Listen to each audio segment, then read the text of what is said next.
Assalamualaikum warahmatullahi wabarakatuh. Perkenalkan, nama saya Pupul Fahri. Dan saya Silga Abdullah. Di sini saya akan menjelaskan tentang kompartemen intravena. Sebelumnya, saya akan menjelaskan apa itu intravena. Istilah intravena berarti menuju ke dalam pembuluh darah. Penggunaan suntikan secara intravena sering digunakan karena dapat memberikan dosis obat yang besar dan cepat. Misalnya, dalam beberapa situasi, seseorang harus menerima obat dengan sangat cepat, seperti kita mengalami serangan jantung, stroke, atau keracunan. Nah, untuk selanjutnya di sini ada beberapa parameter farmakokinetik dengan simbol-simbol berikut. Yang pertama, T yaitu waktu, FD itu volume distribusi, DO dosis obat, DA jumlah total obat di dalam tubuh, CP konsentrasi obat plasma, KO tetapan laju eliminasi awal, KE tetapan laju eliminasi akhir, dan yang terakhir waktu paruh atau disimbolkan dengan T 1/2. Dan selanjutnya akan dijelaskan tentang laju reaksi. Laju reaksi diartikan sebagai kecepatan reaksi kimia. Bila jumlah obat A berkurang dengan bertambahnya waktu, atau dengan dirumuskan min dA per dt. Bila obat B bertambah dengan bertambahnya waktu, atau disimbolkan dengan plus dB per dt. Adapun tetapan laju reaksi yaitu order reaksi menunjukkan cara bagaimana konsentrasi obat atau reaksi mempengaruhi laju suatu reaksi kimia. Dan selanjutnya di sini saya akan memberikan contoh soal untuk kompartemen intravena. Nah, di sini ada contoh dalam berbentuk grafik. Di sini menunjukkan kadar dalam plasma atau bisa disebut dengan CP yang sudah disebutkan tadi oleh saudara Puba, yaitu berada di sumbu Y. Sedangkan T yang menunjukkan waktu itu berada di sumbu X. Nah, kita bisa lihat pada pemberian kadar plasma di titik 10 itu menunjukkan pada 8 jam, begitupun yang titik 14 itu menunjukkan waktu ke 4. Nah, di sini kita bagaimana nih cara menghitung nilai K dan juga T setengah atau waktu paruh. Sebelumnya, waktu paruh atau T setengah merupakan obat hingga berkurang dalam separuhnya. Nah, untuk rumusnya, sebelum ke rumus kita diketahui dulu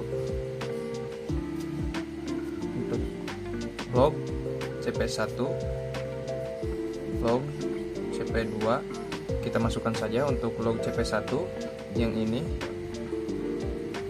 menunjukkan 14 dan log CP2 menunjukkan 10. Begitupun dengan T1 dan juga T2.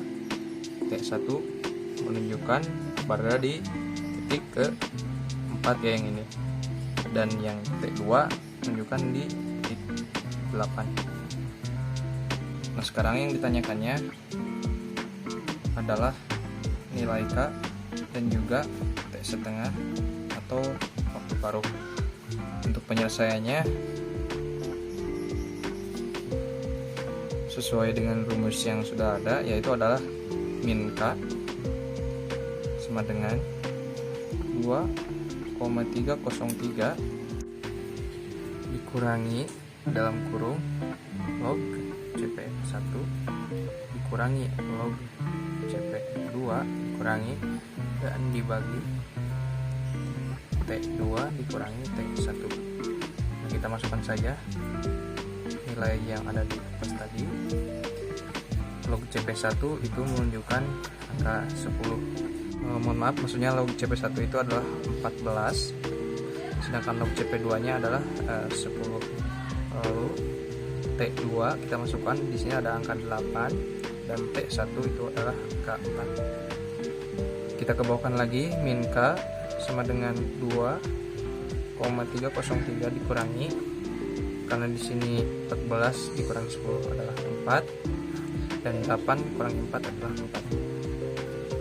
Kita turunkan lagi min K sama dengan, kita pakai kalkulator dulu secara sederhana, yaitu adalah 2,303 dikurangi 4 yaitu 1,6 6,97 dibagi dengan 4,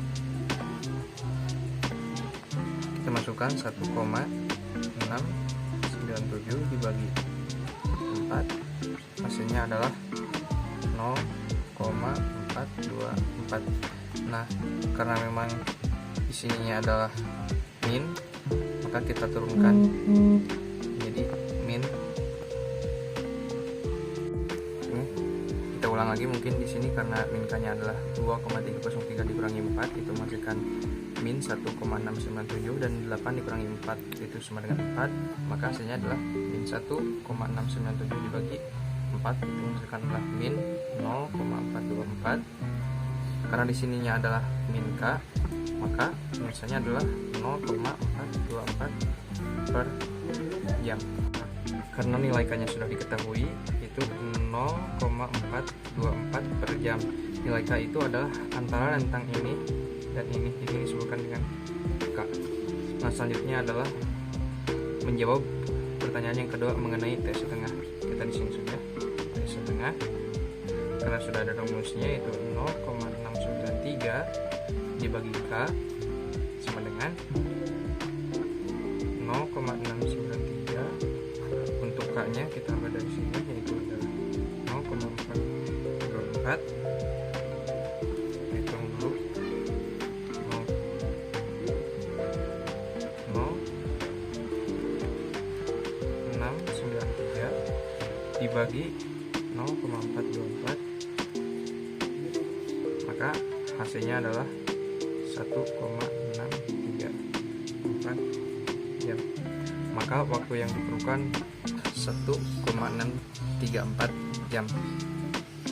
Nah, jadi nilai K yang tadi diutarakan adalah 0,42 jam per jam, sedangkan T setengah atau waktu yang dibutuhkan berkurang obat sepernya yaitu 1,643 jam.